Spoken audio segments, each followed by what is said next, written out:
Alright guys, welcome to the top 5 of this week. Before anything else, I want to congratulate all the farmers in the country. अब तो खुश हो गए। हम रोए करते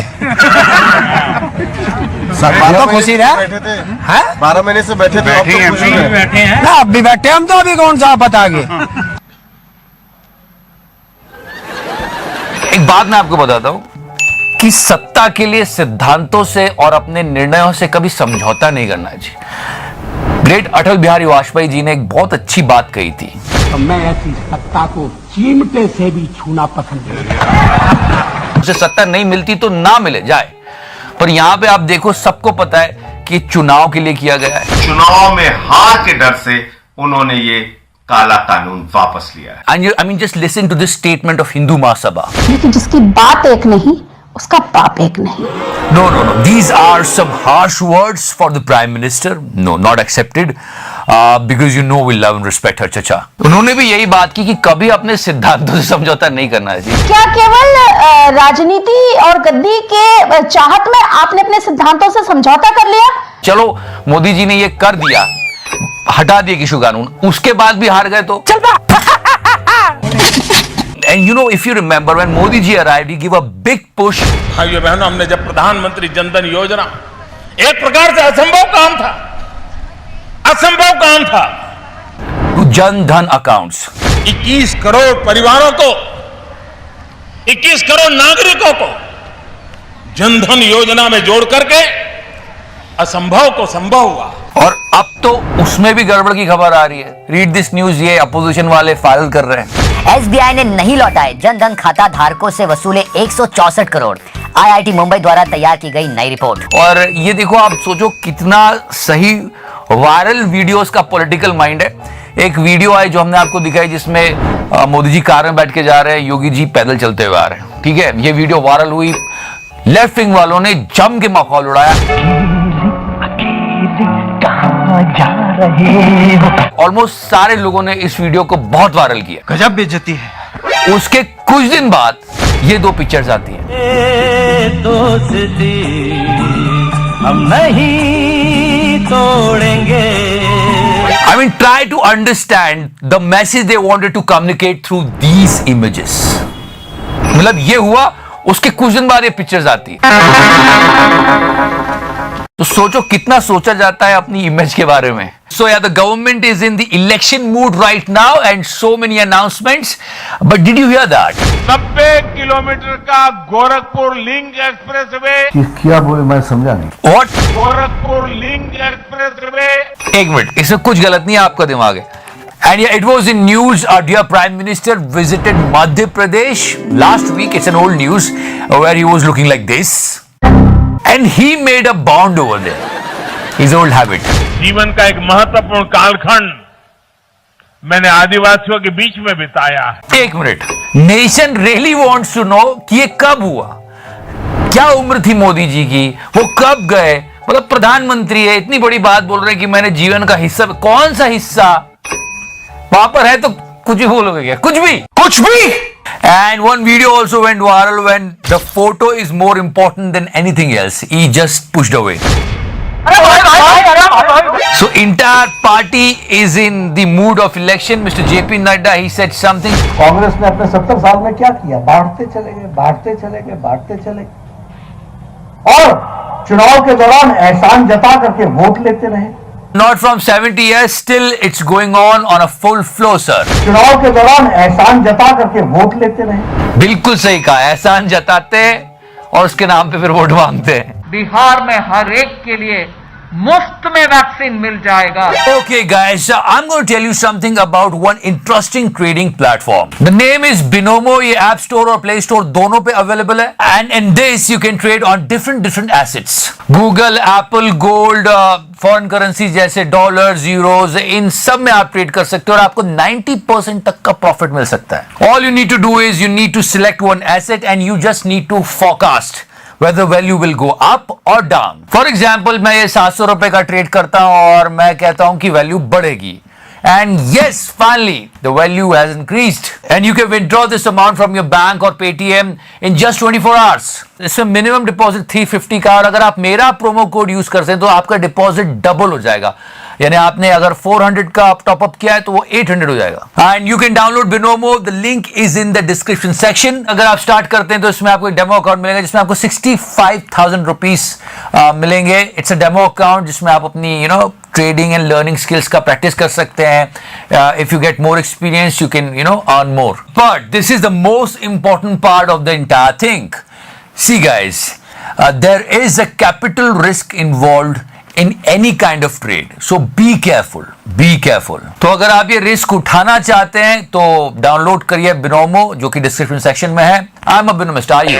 okay guys, this is something unusual and you can't call this just a coincidence. पहले corona की भविष्यवाणी सही निकली. Massive tsunami is coming. And he said the right thing about the farmers law कि गवर्नमेंट एक दिन वापस लेगी, और लिया. Mark my words. Take it from me. These laws, the government will be forced to take them back. Okay, now this is a really important point of this show. Guys, national security and Chinese intrusion. देश सबसे बड़ा, देश सबसे प्रथम, और ये बहुत बड़ा क्राइम है हमारे मीडिया का. ये सही खबरें देश की जनता तक नहीं पहुंचाते. पहले 100 घर बने और अब 60 और. यस, मैं बात कर रहा हूं चाइनीज इंट्रूजन की, जो कि अरुणाचल प्रदेश में हो रहा है. चलिए साहब. अरुणाचल में चीन ने ये बस्ती बनाई है, भारत की सीमा के अंदर पड़ती है, यानी अरुणाचल प्रदेश की सीमा के अंदर ये बस्ती पड़ती है, लेकिन LAC के उत्तर में है. 100 घर बन गए. अब एक और विजुअल आया, एक और क्लिप आई है, इसमें 60 घर बने हुए दिख रहे हैं. और 2019 में यहाँ पे कुछ भी नहीं था. 2019 में इस इलाके में कोई इस तरह की बस्ती नहीं थी. 2021 में यहाँ पे आपको दिख सकते हैं ये 60 हाउसेस, और you can call it a colony which is constructed by Chinese army. एक साल के अंदर 2020 में इस इलाके में ये इस तरह की एक रिहाइश दिख रही है, जिसमें करीब 60 घर, 60 निर्माण दिख रहे हैं. हालांकि ये अभी स्पष्ट नहीं है कि इसमें लोग रहते हैं या नहीं, लेकिन निर्माण यहां साफ दिखाई दे रहा है. If you remember what Mr. Modi said earlier, लाल आंख कर करके चाइना को समझाना चाहिए था. 100 बने, फिर 60 बन गए. कब लाल आंख दिखाओगे चचा? और विपक्ष जो कह रहा है इसको आपको सुनना चाहिए, क्योंकि ये जो क्लीन चिट है ना, शायद यही इन लोगों को इतनी ताकत दे रही है. नरेंद्र मोदी जी ने अपने मुंह से चीन को क्लीन चिट दी कि हमारे देश में घुसे ही नहीं, आए ही नहीं, घुसे हुए नहीं है, कहीं कोई कब्जा नहीं है. यह कहते ही उन्होंने चीन को और संबल दिया. चीन को आत्मविश्वास बढ़ गया कि अब ये कुछ भी कर दें, प्रधानमंत्री अपनी छवि को बचाने के लिए सच कभी देश के सामने नहीं आने देंगे. वही हो रहा है. ये सवाल देश की मीडिया को पूछना चाहिए था और सरकार पे दबाव डालना चाहिए था, लेकिन मीडिया तो आप जानते हैं ये देश की सुरक्षा का मामला है, और ये बात बार बार पूछी जानी चाहिए कि ये हो क्या रहा है आखिर. देश संकट में है. अब फाइनली नंबर 1 स्पॉट पे, यस, आप सब वेट कर रहे थे. कृषि कानून वापस ले लिए गए, 3 काले कानून वापस लिए गए, लेकिन कुछ सवाल तो बनते हैं. And yes, we are really happy. Finally since the very beginning हम इस आंदोलन को सपोर्ट इसलिए कर रहे थे क्योंकि किसान हमारे अन्नदाता है. जिस तरह से ये बिल पास हुए थे वो बहुत गलत था. भारत जैसे मुल्क के स्तर पर व्यापक बदलाव करने वाले इन 3 कानूनों की भनक किसी को नहीं थी. किसान संगठनों तक को पता नहीं था और ना ही उनसे कोई बातचीत हुई थी. और हमने बार बार एक ही बात कही कि नहीं, गवर्नमेंट को सुनना चाहिए, और फाइनली सुना गया. 3 कृषि कानूनों को वापस लेने का, रिपील करने का निर्णय लिया है. And now listen to this one, okay. हमारी तपस्या में ही कोई कमी रही होगी, जिसके कारण दिए के प्रकाश जैसा सत्य कुछ किसान भाइयों को हम समझा नहीं पाए. नहीं नहीं नहीं नहीं नहीं, झूठ बोल रहे. ये रीजन नहीं था. सारी दुनिया कह रही है अपोजिशन के साथ कि चुनाव आ रहे हैं चिचा. ये तीनों काला कानून वापस क्यों लिया गया है? क्योंकि चुनाव दर चुनाव नरेंद्र मोदी जी की सरकार को सबक सिखा रहे थे किसान भाई, सबक सिखा रही थी इस देश की जनता, सबक सिखा रहे थे इस देश के अन्नदाता, और चुनाव में हार के डर से उन्होंने ये काला कानून वापस लिया. ये झूठ है. झूठ है, झूठ है। And how can I forget that? We love and respect our chacha.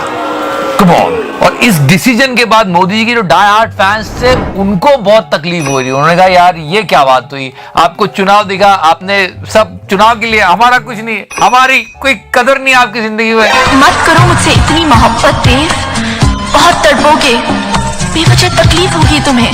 खैर जो भी है, आंदोलन जीवी एक शब्द दिया था और वो है आंदोलन जीवी। फिर लोगों ने चुनाव जीवी भी ट्रेंड करा। जो भी है चचा, मुझे इस बात का बहुत दुख है। In this entire protest, which is running from past 1 year, we lost 700 farmers. 1430 शब्दों में प्रधानमंत्री ने इस बात की घोषणा करी थी। मैं आपसे पूछना चाहती हूं, एक शब्द श्रद्धांजलि का, संवेदना का नहीं दिया जा सकता था? क्या क्या नहीं हुआ इस आंदोलन में। किसानों के रास्तों में कीले बिछा दी गई, पानी की बौछार की गई, न जाने क्या क्या उन्होंने सहा, और 700 से ज्यादा किसानों ने अपने प्राणों की आहुति दी। हम उनको नमन करते हैं और कहा गया है कि ये उनकी जीत है। So yeah, that's a big question. I have a deep pain for the families of those farmers who lost their lives. And there are more than 700 farmers. अगर बिल वापस लेने ही थे तो लाए क्यों गए? और जिन लोगों की जानें चली गई इस आंदोलन के दौरान, उनकी क्षति को कौन पूरा कर सकता है? So this is a big question that I am leaving you today. जय हिंद, वंदे मातरम, भारत माता की जय।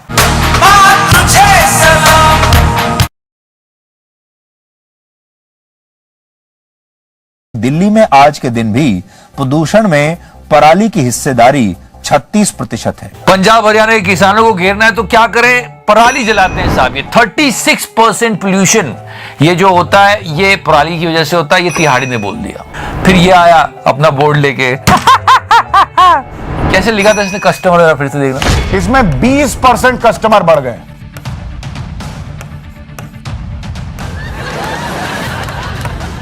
Sushant was also saying that because of the पराली जलने से कितना प्रदूषण दिल्ली में होता है इसको समझिए। 4 नवंबर जिस दिन दिवाली के पटाखे शाम में फूटने शुरू हुए, 4 नवंबर को पराली से होने वाला प्रदूषण 25% था। बोर्ड पे समझा रहा था कि ये देखो 25% बढ़ता है, फिर 35% बढ़ता है। 5 नवंबर जब आप ये दिल्ली में पटाखे फूटने, दिल्ली एनसीआर में पटाखे फूटने के लिए छाती कूट रहे हैं, उसमें पराली का प्रदूषण 35% है, 35%। और अनुमान है कि 6 और 7 नवंबर, ये अनुमान है, अनुमान, ये पराली से होने वाला प्रदूषण बढ़कर 40% हो जाएगा, 40%। 6 और 7 नवंबर को दिल्ली में कोई पटाखा नहीं फूटेगा। Try to understand what silently they are trying to do. They actually trying to blame farmers for the pollution. But wait, जिनकी ये करते रहते हैं, उन्हीं की गवर्नमेंट ने कह दिया कि नहीं भाई, जो पराली से पोल्यूशन होता है वो सिर्फ और सिर्फ 10% होता है। केंद्र की मोदी सरकार ने खुद कह दिया कि पराली, जो दिल्ली में पराली का प्रदूषण आता है वो तो केवल 10% है। क्यों भाई? तिहाड़ी और सुशांत, इतना छोटा पहले कभी नहीं हुआ हो। पराली की हिस्सेदारी 36% है, 40% हो जाएगा, 40%। And also the court says this. यही नहीं, सुप्रीम कोर्ट ने तो यहाँ तक कह दिया कि जब पराली से प्रदूषण में दिल्ली में योगदान ही नहीं है तो फिर बिना साइंटिफिक बेसिस पर हाय तौबा मचा क्यों? मैं बताता हूँ, क्योंकि इस मामले में दोनों संपादक जेल भी जा चुके हैं। एंड या good news for Sushant Sinha. I mean रंग लाई हमारा सुशांत बोर्ड पे जो इतना पसीना बहाता है और